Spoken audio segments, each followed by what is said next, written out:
TLP సమావేశంలో హస్తం ఎమ్మెల్యేలకు CM Revanth Reddy strong warning ఇచ్చారు.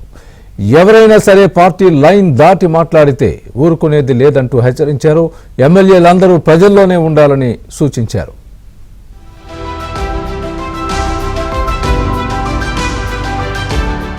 సీఎం రేవంత్ రెడ్డి అధ్యక్షతన కాంగ్రెస్ శాసనసభ పక్షం సమావేశం హాట్ గా జరిగింది. ఈ భేటీలో పలు కీలక అంశాలపై చర్చించారు. ఈ సందర్భంగా పలువురు ఎమ్మెల్యేలపై సీఎం రేవంత్ రెడ్డి సీరియస్ అయ్యారు. పార్టీ లైన్ దాటితే ఊరుకునేది లేదని హెచ్చరించారు. పార్టీకి ఇబ్బంది కలిగిస్తే నేతలే ఇబ్బందులు ఎదుర్కొంటారు అన్నారు. పార్టీకి వ్యతిరేకంగా మాట్లాడితే లాభం కంటే నష్టమే ఎక్కువ జరుగుతుందని రేవంత్ రెడ్డి తెలిపారు. ఇక మంత్రివర్గ విస్తరణపై అధిష్టానం నిర్ణయమే ఫైనల్ అన్నారు. దీనిపై ఎవరేం మాట్లాడినా ఉపయోగం లేదని సీఎం రేవంత్ తేల్చి చెప్పారు.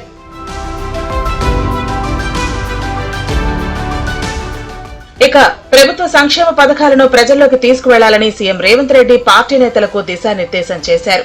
ఎమ్మెల్యేలు ప్రతి గ్రామంలో పర్యటించేలా కార్యాచరణ చేపట్టాలన్నారు. బుధవారం నుంచి జూన్ 2 వరకు ఎమ్మెల్యేలు గ్రామాల్లో పర్యటించాలి అన్నారు. తాను కూడా మే 1 నుంచి జూన్ 2 వరకు ప్రజలతో మమేకమవుతానని రేవంత్ ప్రకటించారు. ఎంత మంచి చేసినా ప్రజల్లోకి తీసుకెళ్లకపోతే ప్రయోజనం ఉండదనే విషయాన్ని సీఎం గుర్తు చేశారు. మళ్లీ గెలవాలంటే ఇప్పటి నుంచే ప్రజల్లోకి వెళ్లాలి అన్నారు. ఎమ్మెల్యేలు తమ నియోజకవర్గంలో ఏమేమి కావాలో ఒక నివేదిక తయారు చేసుకోవాలని, ఆ పనులను పూర్తి చేసే బాధ్యత ప్రభుత్వం తీసుకుంటుందని సీఎం హామీ ఇచ్చారు. ఇల్లు లేని నిరుపేదలను గుర్తించి వారికి బెనిఫిషరీస్ గా గుర్తించి అతి త్వరలో ఈ కార్యాచరణ చేపట్టబోతా ఉన్నాం. ఇంతపూర్వకం అనేక సంక్షేమ అభివృద్ధి కార్యక్రమాలతో పాటు దీన్ని కూడా విస్తృతంగా ప్రజల్లోకి తీసుకెళ్లాలని మరి సిఎల్పి ఈరోజు అందరితోని సభ్యులతో గౌరవ ముఖ్యమంత్రి గారు సంబంధిత మంత్రులందరూ కూడా తెలియజేయడం జరిగింది. ఇక కంచె గచ్చిబౌలి భూములపై ప్రతిపక్షాల తప్పుడు ప్రచారాన్ని నమ్మి ప్రధాని మోదీ కూడా అసత్య ఆరోపణలు చేస్తున్నారని సీఎం రేవంత్ రెడ్డి విమర్శించారు. బీజేపీ, బీఆర్ఎస్ కలిసి ప్రజా ప్రభుత్వంపై విష ప్రచారం చేస్తున్నాయని సీఎం తెలిపారు. తెలంగాణ పథకాలతో ప్రధాని మోదీ ఉక్కిరిబిక్కిరవుతున్నారని, తెలంగాణ మోడల్ పై దేశంలో చర్చ జరుగుతోంది అన్నారు. కాంగ్రెస్ ని ఇబ్బంది పెట్టాలని బీజేపీ, బీఆర్ఎస్ ఒక్కటయ్యాయి అన్నారు. సన్నబియ్యం మన పథకం, మన పేటెంట్, మన బ్రాండ్.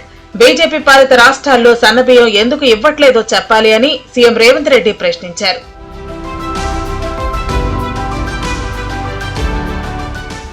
ఇక సిఎల్పి సమావేశం జరిగిన నోవెటల్ హోటల్లో సీఎం రేవంత్ కి త్రుటిలో ప్రమాదం తప్పింది. సమావేశం పూర్తయిన తర్వాత హోటల్లో కిందకు వస్తుండగా సీఎం ఎక్కిన లిఫ్ట్ లో సాంకేతిక సమస్య తలెత్తింది. 8 మంది ఎక్కాల్సిన లిఫ్ట్ లో 13 మంది ఎక్కడంతో లిఫ్ట్ మొరాయించింది. ఓవర్ వెయిట్ కారణంగా ఉండాల్సిన ఎత్తు కంటే లోపలికి దిగిపోయింది. వెంటనే అప్రమత్తమైన అధికారులు, సెక్యూరిటీ సిబ్బంది లిఫ్ట్ ను ఓపెన్ చేసి వేరే లిఫ్ట్ లో సీఎం ను కిందకు పంపించారు. మొత్తానికి సిఎల్పి సమావేశం ఒక ఉత్తేజాన్ని ఇచ్చిందని పలువురు ఎమ్మెల్యేలు తెలిపారు. సీఎం చెప్పిన సూచనలను పాటిస్తామని, ప్రజల్లోకి వెళ్లి ప్రభుత్వ కార్యక్రమాలను వివరిస్తామన్నారు.